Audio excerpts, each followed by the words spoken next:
Like, I think 2-year-olds should name everything.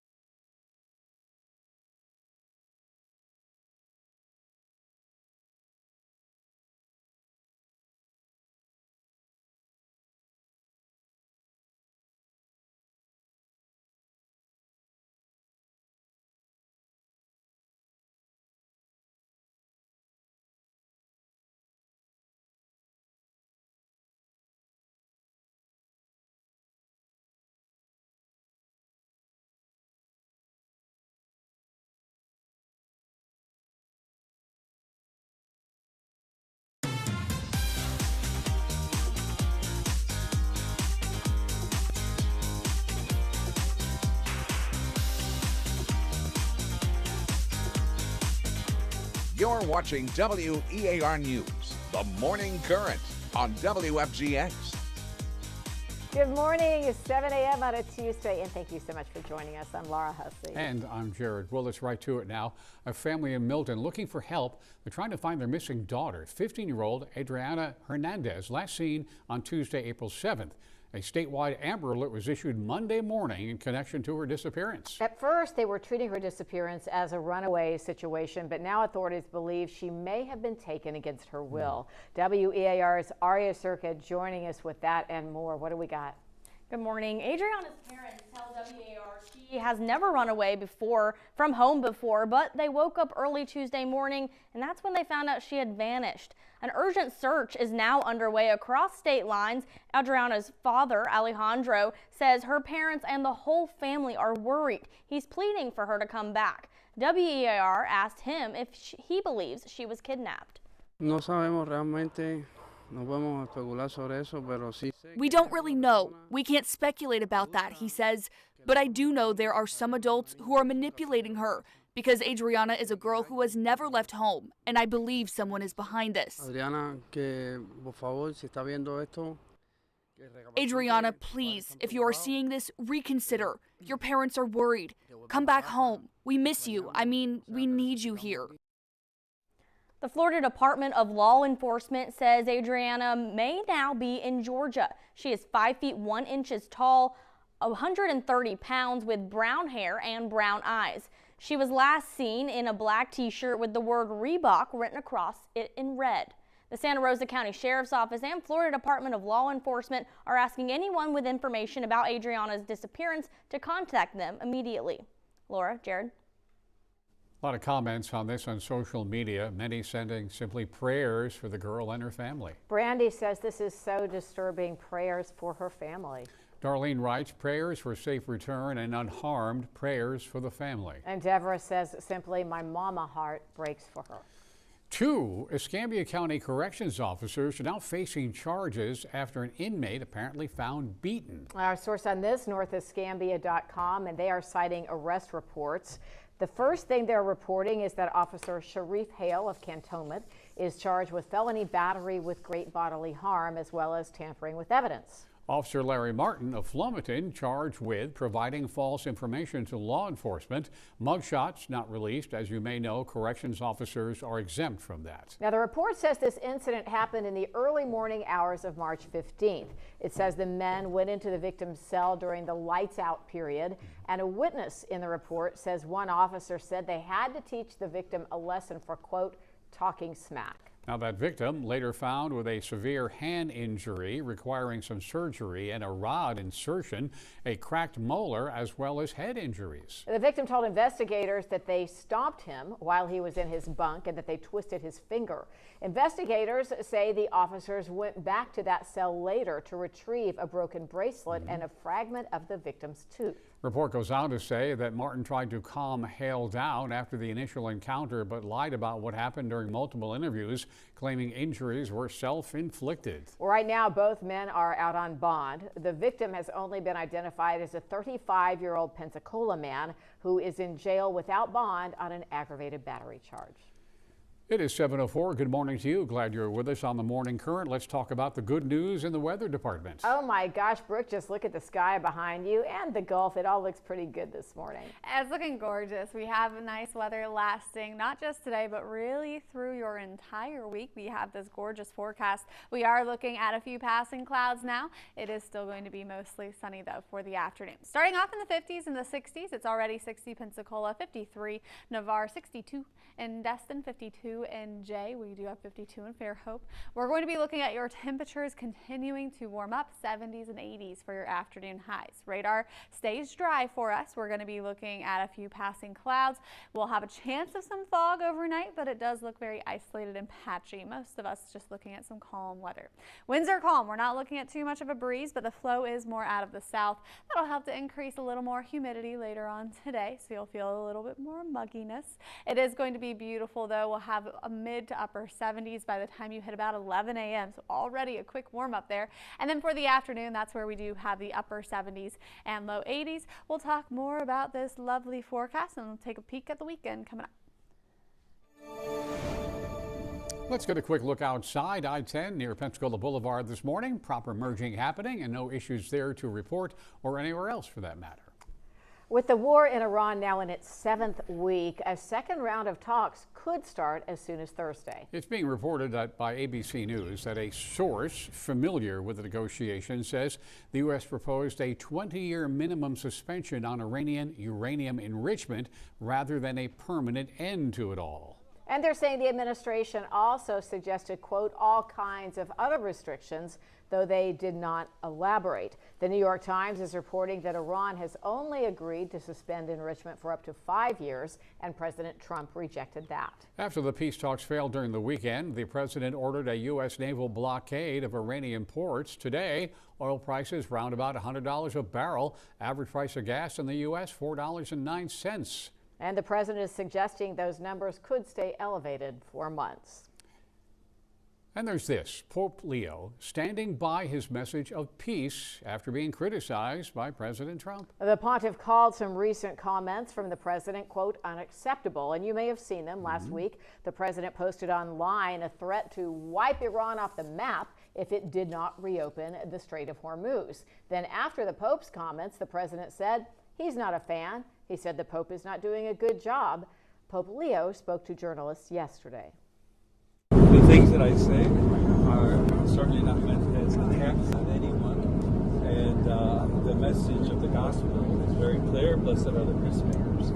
I will not shy away from announcing the message of the gospel, of inviting all people to look for ways of building bridges for peace and reconciliation, of looking for ways to avoid war anytime that's possible, to put my message on the same plane as what the president has attempted to do here, I think is not understanding what the message of the gospel is. And I'm sorry to hear that, but I will continue on with what I believe is the mission of the church.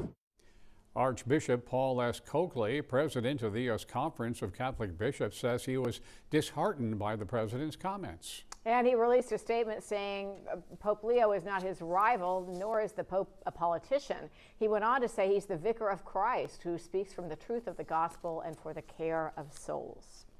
We'd like to know what you think about this. Here's the question we did ask. Do you think President Trump's comments about the Pope were appropriate?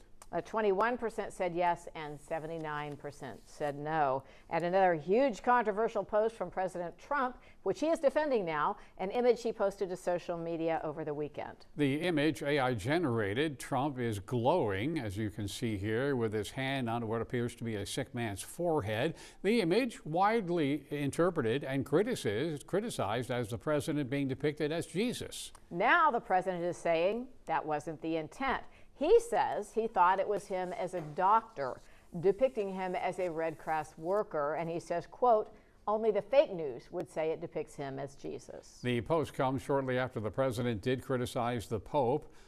for speaking against the war in Iran. Some critics call this blasphemous. And the post was taken down yesterday. No further explanation. Yeah, we want to know what you think about it all. Take out your phone, scan that QR code, and here's the question. Do you believe the president's claim that the post was not meant to depict him as Jesus? We will share the results tomorrow morning. Right now, the no's are having it with 78%.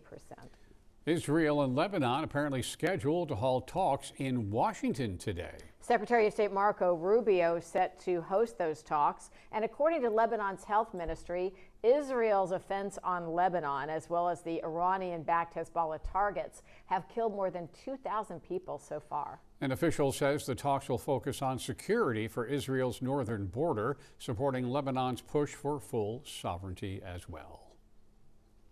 Get your pictures in now. We would love to share them on the show. You can use the Chime In tab on the website or the mobile. Just look for Chime In, then follow the directions looking for the morning news folder. Either way, not one but two congressmen are stepping down, both facing a scandal, one accused of sexual misconduct by multiple women, the other being investigated for an affair with a staff member.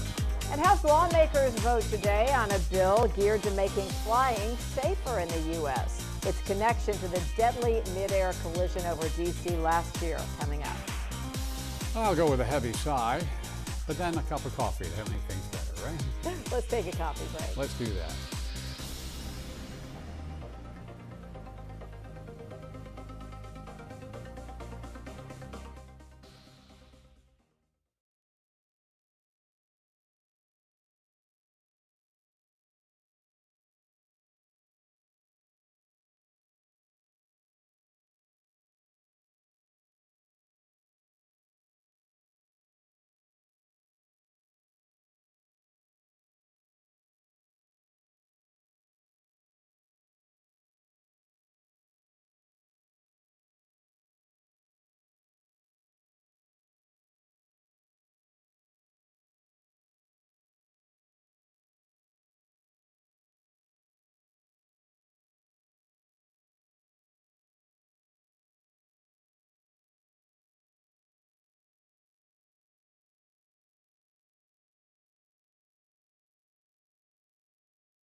Well, if the hallowed halls of Congress could talk, what a story they could tell, right? Democratic California Representative Eric Swalwell says now he plans to resign from Congress. He is facing accusations of sexual assault from at least 4 women, ranging from unwanted touching to inappropriate messages. Now, the announcement that he will resign comes the same day House lawmakers had announced an investigation into those allegations. He had previously announced he was suspending his campaign for the governorship of California. In a statement on social media, he says he'll fight what he called the false allegations against him, also saying he takes responsibility for some mistakes he has made. Yeah, he says he isn't perfect and that the mistakes he made are in the past and that they are, quote, between me and my wife. But wait, there's more. Another Congressman, Tony Gonzalez, announcing he will step down from Congress as well. He's a Republican from Texas, and he says he will file his resignation today. He's been under investigation by the House Ethics Committee for having a relationship with a former senior aide.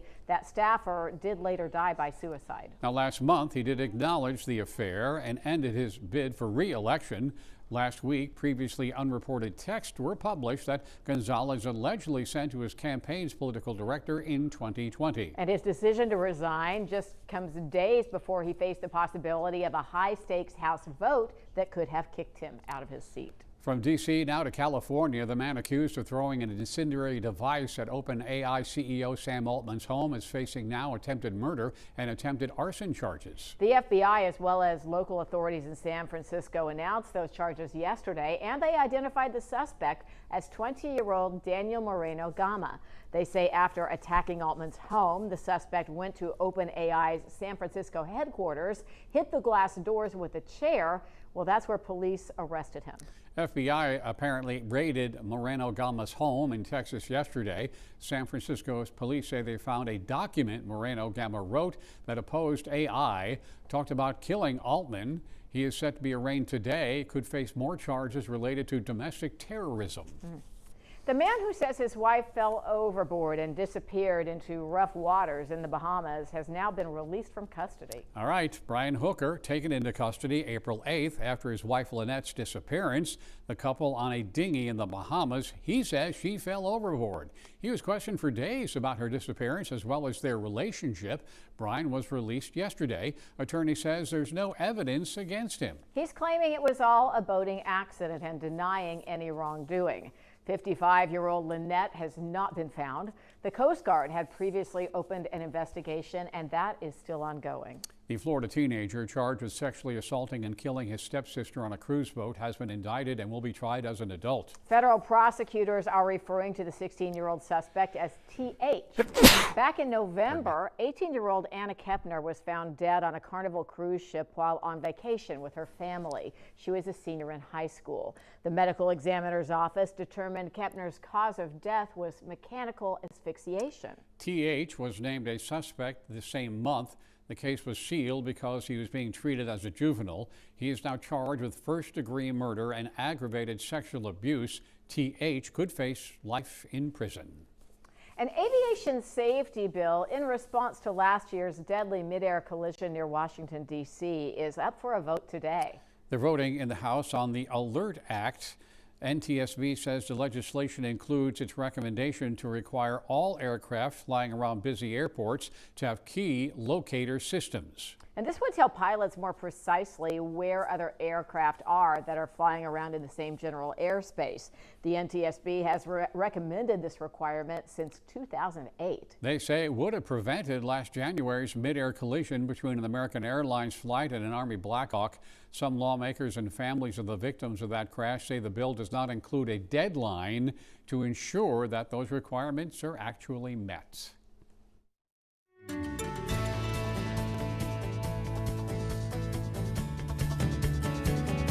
Not over till it's over, but we're close, right? Yeah, it's looking good for Rigby, too. We are still waiting to hear. The Florida Sheriff's Association has not released the winner of the K9 March Madness competition. The last post they made was somewhere around 3 o'clock yesterday afternoon, but at that point, Rigby was hanging in there with 53%. Now, voting closed officially last night, so I guess they're tabulating just to make sure, and they'll post, and when they post, we'll post. Wait, why did Brooke vote 500 times? No, who is this Brooke Richardson? Oh, she's spent all day voting. All right, Rigby has an open invitation to come see us either way, but yes, we're gonna be hosting a winner pretty soon. In the meantime, a winner of the day. Yeah, it's looking gorgeous out there. We have some beautiful conditions that we're looking at over our Hardee's camera. Nice sunny skies this morning. As you are heading out and about, enjoy this beautiful weather. And if you can't get out today, maybe you have to head to work early, can't get for that morning walk. We're going to be looking at this nice weather through your entire week. So lovely start to your day. And we are going to have those temperatures warming up today. We're going to be in those upper 70s, low 80s, beautiful sunny skies. We're still looking at a little bit of a rip current risk out there, yellow flags flying, so just keep that in mind.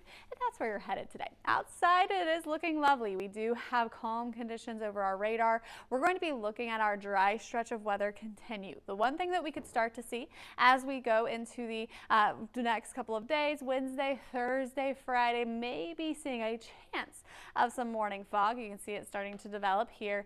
Right now, it does look more patchy, so we'll just keep that in mind through the morning commute. Heading into your later part of your morning, should clear up. Rest of the day should look nice and sunny. Same thing for that Thursday. A chance of some fog in the morning, should clear up through the day. We'll look at some clouds in that afternoon on Thursday. Can't rule out a light sprinkle, but it does not look like measurable rain.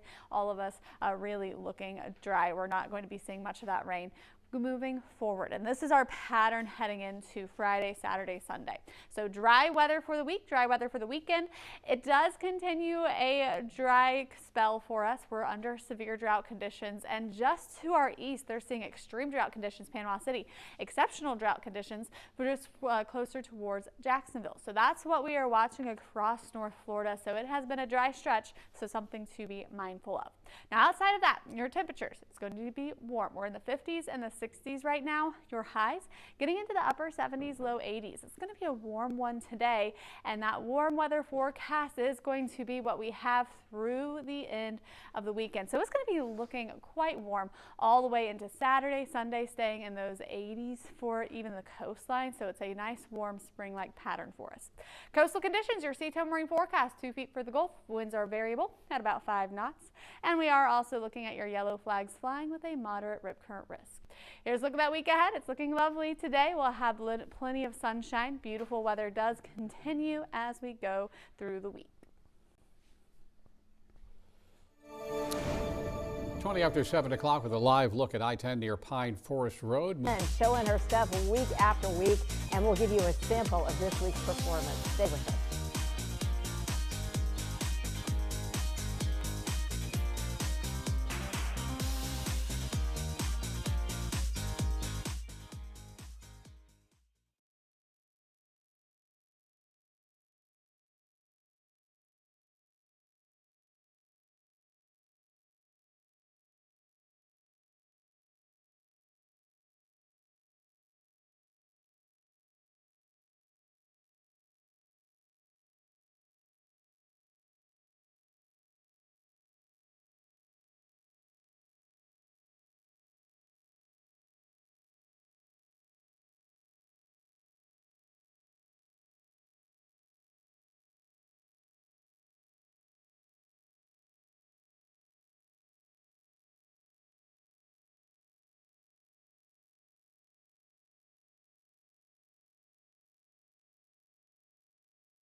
All right, this is exciting because Pensacola's own Keela Richardson has made it through another round of American Idol. She's in the top 9 after this week's Rock and Roll Hall of Fame week. Oh my gosh, contestants were doing songs from Rock and Roll Hall of Fame inductees.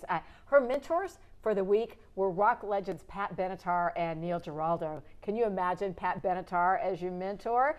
Let's check it out. She sang Signed, Sealed, and Delivered by Stevie Wonder.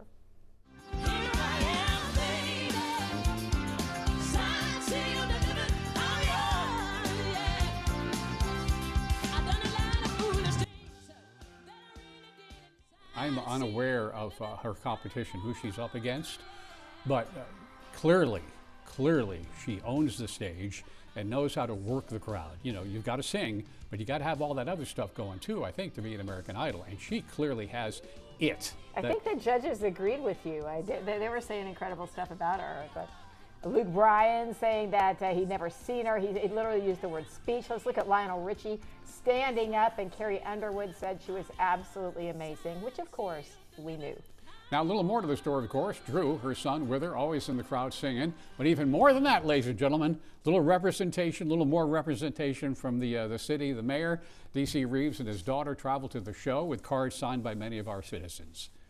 I love it. Good photos. Thanks to them for providing that. And there are hundreds of comments on social media about Keela's American Idol journey. A lot of well wishes there. Yeah, so, you know, we're all so proud of her. So congratulations, and we are going to be wishing her well in the next round. Keela is the one to vote for, says Febby.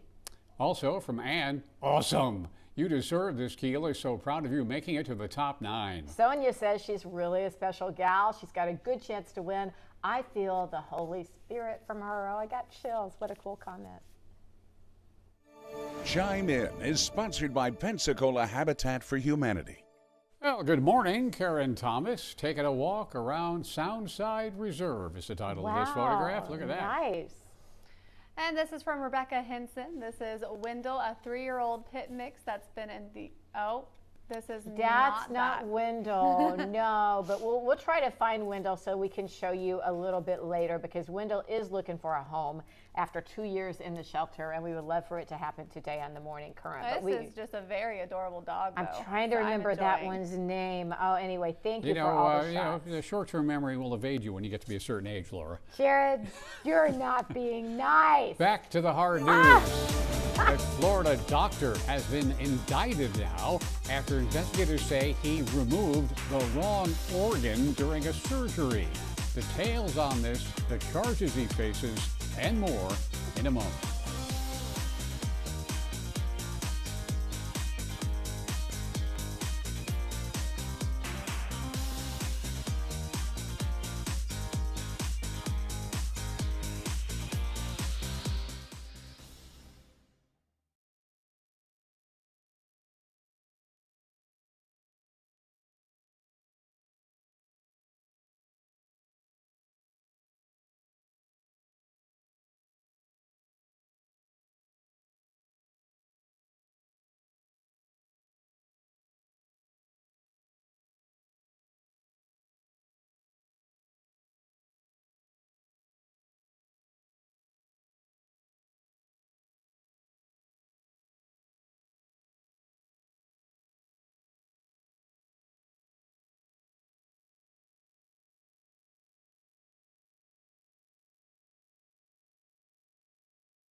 A Destin doctor indicted now by a Walton County jury after investigators say he removed the wrong organ during surgery. Dr. Thomas Cheknovsky is charged with second-degree manslaughter.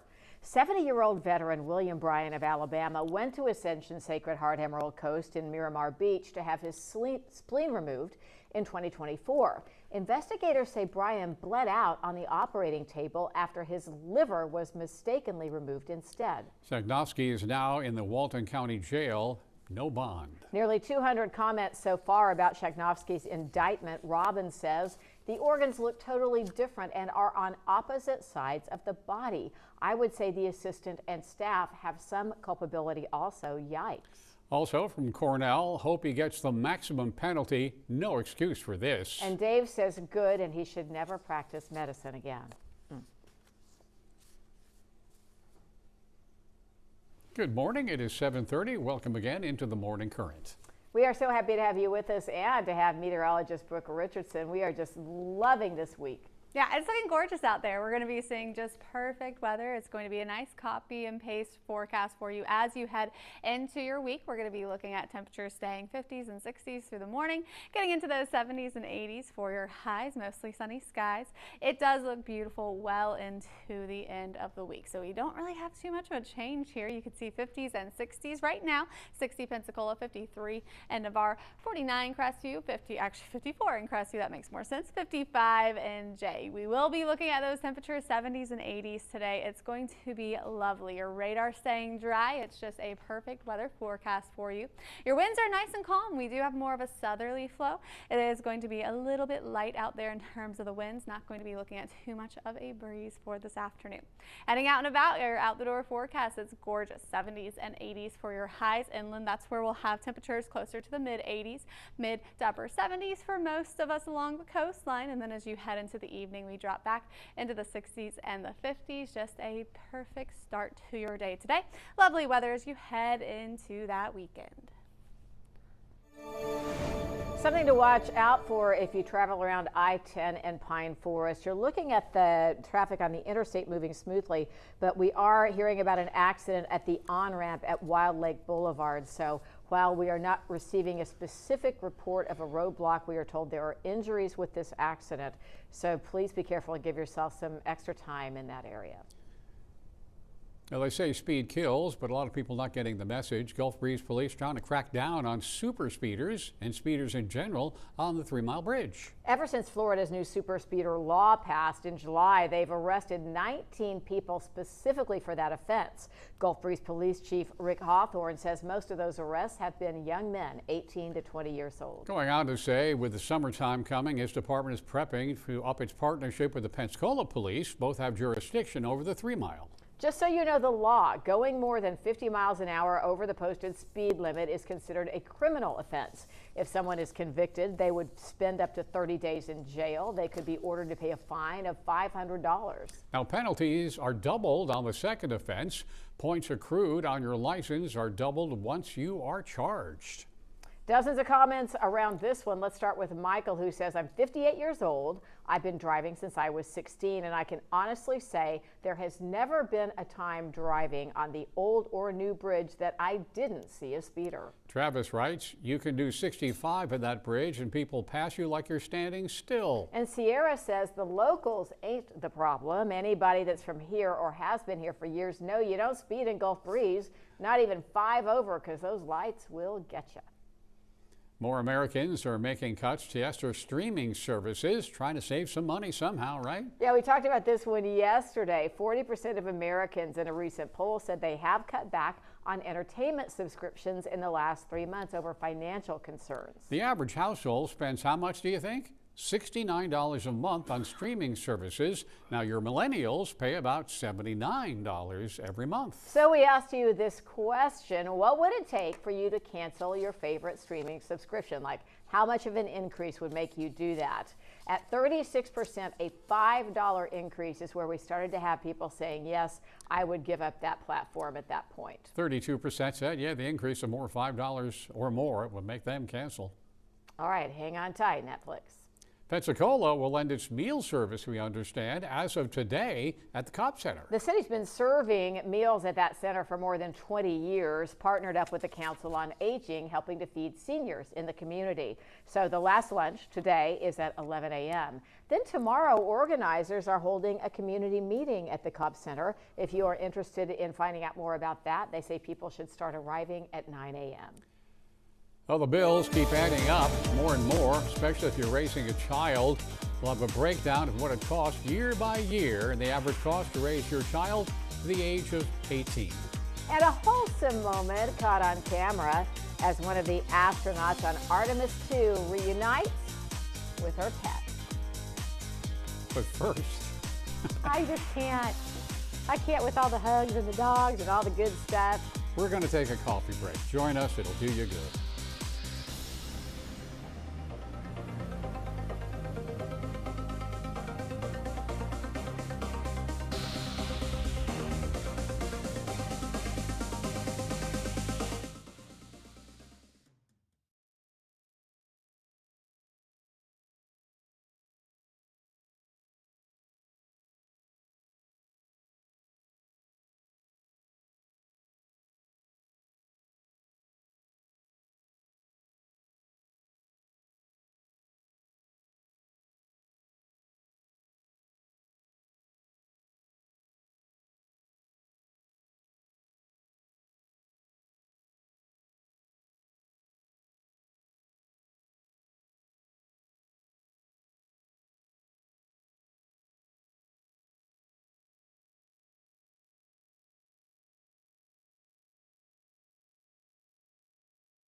Other stories about raising children and how much it costs a year, so on and so forth. I'm one of five raised by my parents. Didn't matter because at the time we were filthy rich. So it's not a big deal, but not everybody had that advantage. And I have one child, and it was expensive. Oh my raising gosh. the boy. Can you imagine having what, 1, 2, or maybe 3? How about 3? AJ, come on in here. As you all know, our lovely executive producer AJ is a mom of Lila and then 2 twin boys that are they, how old are they now? They're turning 1 in July. Okay, so that's they're not quite 1 year old. They're Yes. 1. Yes. So Lending Tree looked at the They're average almost 2 cost years of old, of raising a child. So talk to us about that, because I mean they looked at things like rent and food and clothing and transportation and insurance and came up with a stunning grand total, AJ. Yes, over 18 years, you can expect to pay right now, the way things are, $303,000, 418, so some change, but $300,000 over 18 years. That's for one kid. So what's 300,000? What's 300,000 times 3, AJ? AJ's got about $1 million worth A of lot kids. of money. Yeah. Yeah. You know, and we were talking about this before, that they factor in rent. Jared and I were kind of debating whether or not that's fair to factor that in, because you have to pay for rent no matter what. I think it's fair, but the big thing is childcare. That's the biggest cost I think that most parents face. Yeah, that's and there's no happy equation there. I mean, there are cases where it's just not even worth it for one parent to work. Tell me if you guys are tightening up, or you probably have been, but LendingTree is saying that parents are making sacrifices like eating out less, maybe having one parent stay home to avoid those daycare costs. I don't know. Have you guys had some specific areas where you go, oh, we can save a couple bucks here? Yeah, I think for a lot of reasons, like everybody, like we try to limit how much we eat out. We're really careful and thoughtful when we buy our groceries, that kind of stuff. But it's, one thing when we started putting the kids into daycare, we weren't sure, like how was it going to work with my schedule. We are so lucky, as crazy as this sounds, that I work overnights because I'm home during the day. So we're able to, they go to daycare for like half a day and then they're able to come home. But just think about the families that don't have that luxury, that have no help. Parents have to work all day and they have to figure out how to pay for daycare. It's crazy. Yeah. And this is an extreme example, but you gave us that one of a family in New York City that says that a family would have to work 10 minimum wage jobs to afford the average cost of childcare there. So, I mean, that's an extreme example, but, hats off to all the moms and dads who are making it worth. And as Brooke said, you got $1 million worth of kids, but you got $1 million worth of love. And I'm sure all parents will agree they're worth it. Oh, absolutely. And you have to just make adjustments. That's all there is to it. Some things have to go by the wayside. You've got a priority, or in AJ's case, 3. And that's all there is to it. Speaking of love, let's go to this sweet moment caught on camera with NASA astronaut Christina Koch. She had just come back from the Artemis II mission, and look who was there to greet her. Yeah, she shared the clip of herself returning home. She was reunited with her dog, Sadie. I saw this and I was obsessed with it. She gets the zoomies, and then she shared another video of them at the beach and they were running into the waves. It was absolutely precious. The thing about dogs is they have no real concept of time. When I leave the house for like 10 minutes, I come back, Henry, you've been gone forever. So they say that dogs can actually tell how long you've been by the way your scent lingers. So really? So my dogs know when I come home, because they're like, okay, her scent, like based on the amount of scent I have left in the house, I don't know. They know when it's time. Oh my gosh. Well, maybe you need to shower more often or something? I don't know. No, it's a dog thing. You can look it up. No, the knives are out today. I'm old and you're stinky. Yeah, that's it's just how fine. it's going down. All Let right. us move on to tell you that all of our news stories are available on this thing called YouTube. You may have heard about it. Go to youtube.com, search out the WERR News, and all of our stories are there, including the Morning Minute. Laura and I do that every morning. 60 seconds, get you update on the world we live in, get you ready to start your day. Listen, I said scent, not stinky. That could be a good scent too. To be clear, Brooke smells great. What do you think about fluoride? Again, a controversial topic. There is a new study on the impact of fluoride in our drinking water, which will probably only fuel the fires of both sides. We'll tell you what it has to say and how it just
Let's talk about this controversy. A new long-term study on fluoride in drinking water has found no effect on children's IQ or cognitive performance down the line.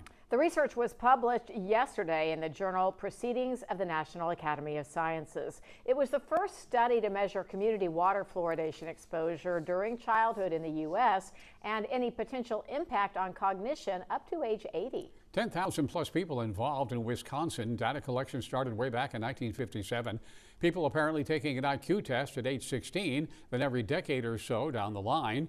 Researchers compared data to community water fluoridation records to estimate exposure. Now, this would infer that there are limitations to those estimates. That would be the point of the study, maybe. Anyway, the team found no difference between those who grew up with water fluoridation and those who did not at any stage of life.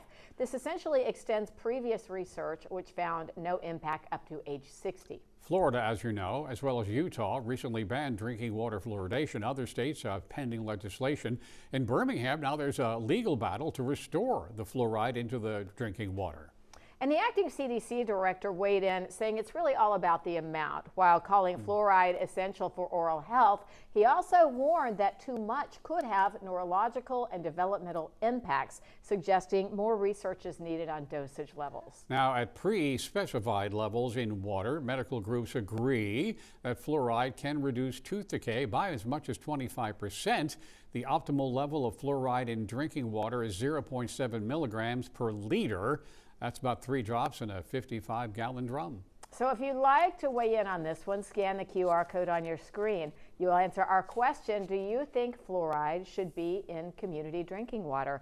We'll check tomorrow for the final results. Right now, it's very close. And now yesterday, this is the question we asked. Is your smartphone really listening to you? Are you listening? Oh, don't worry, Jared. You don't have to get close. You can put it way over there. A lot of people said their phones push out ads based around topics they've never actually searched. Yes, they say ads pop up just because you've mentioned something out loud. Yes. One expert says the phones really aren't sending off audio recordings to the ad companies. Rather, he says ad companies are really good at tracking your online activity, essentially watching you.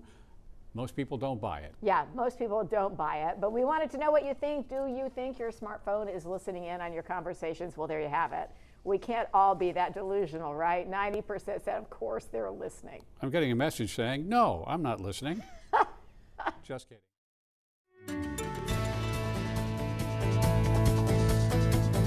Good morning. We are seeing a lovely start to your day. It is beautiful. Taking a look over Pensacola Beach. It doesn't look too crowded this morning, but I know they are planning that Super Delta flyover. Thunderbirds, Blue Angels at 10:40 is what we've heard from the Thunderbirds. So I'm assuming we're going to start to see a few more people out on the beach in just a few hours. As for our radar, it's looking dry. It's going to be a beautiful clear sky for you. We do have a few passing clouds possible today.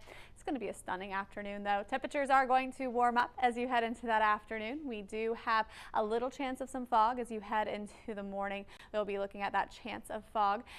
Going through the afternoon, looking at some sunshine. So we will be looking at this pattern continuing. You can see Thursday, a chance of some fog, maybe some clouds. A light sprinkle really can't be ruled out, but it does not look likely for us. Most of the day is going to stay nice and dry. And that's going to be the case as you head into the end of the week and the weekend. It's perfect for outdoor activities, but it is not great overall for our area because of the drought that we're under. Severe drought conditions is in place for us. You can see we do have extreme drought just to our east. There is a chance that we could even be in that extreme drought if this trend continues. So that's why we want to be very mindful of that. As for our temperatures, 50s, 60s right now, very mild start to your day. Look at your highs, upper 70s, low to mid 80s inland. That's a nice warm forecast for you. It's going to feel very spring-like moving forward, and you can see just a couple of degrees above average as we head through the end of the week and into the weekend. So this is a trend that does continue into that weekend. Coastal conditions this morning, your Seatown Marine forecast, 2 feet for the Gulf, winds variable at about 5 knots for today. And we do have your yellow flags flying with a good chance that we will keep those yellow flags as we go throughout your day. Let's take a look at your week ahead. Plenty of sunshine out there, beautiful skies, temperatures around 79 degrees. We're going to be looking at your temperatures staying upper 70s and 80s through your week, with the sunshine being the main factor with a chance of some morning fog. Let's talk about those social media posts that say not much of anything. They call it vague booking. Why do they do this? Well, I think we know why. Let's just say no to vague booking. On the way.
We've all seen the cryptic posts on Facebook. Just when you think someone is your friend, or I feel something really bad about to happen, or I can't believe they did that, and then it stops. You can't help but wonder, is that about me? What's going on? You have just been vague booked. I have just been annoyed and unfriending you. Vague booked is basically when somebody makes an intentionally mysterious post. Yeah, it's to generate buzz and get reaction online. Most of the time, it's just a plea for attention. It reveals a desire for external validation. If you're a vague booger, experts say you don't have to be covert in the way you communicate. Yeah, they're saying, please, Jared, and the rest of us by just being direct when you communicate. And ask yourself, what's driving you to post this way on social media? I mean, obviously on X, a lot of times it's clicks. Something bad's about to happen. Follow me.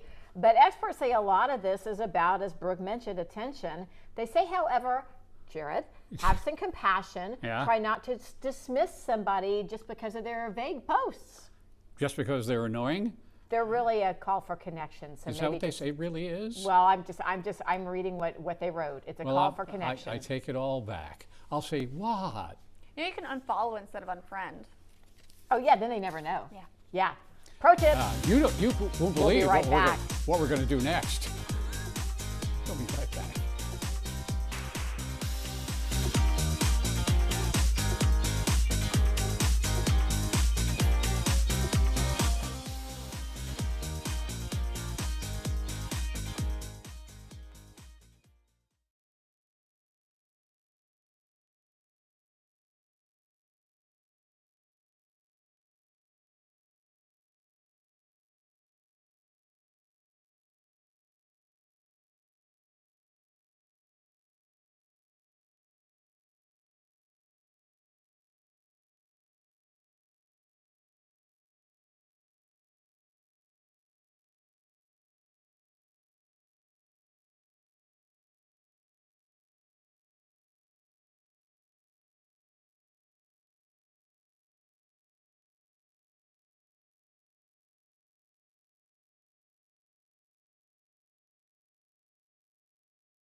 We promised to show you Wendell, the 3-year-old pit mix who has been at the Escambia Department of Animal Welfare for 2 years. He was rescued as a puppy from a domestic violence situation. He needs a forever home, you guys. 2 years in the kennel. Open your heart if you can and let us know. I will personally put you in touch. Hi, Wendell. And that is it for the Morning Current. Thank you so much for spending your time with us. We really do appreciate it. Go out and have yourself a wonderful day. We'll see you tomorrow right here at 7 o'clock.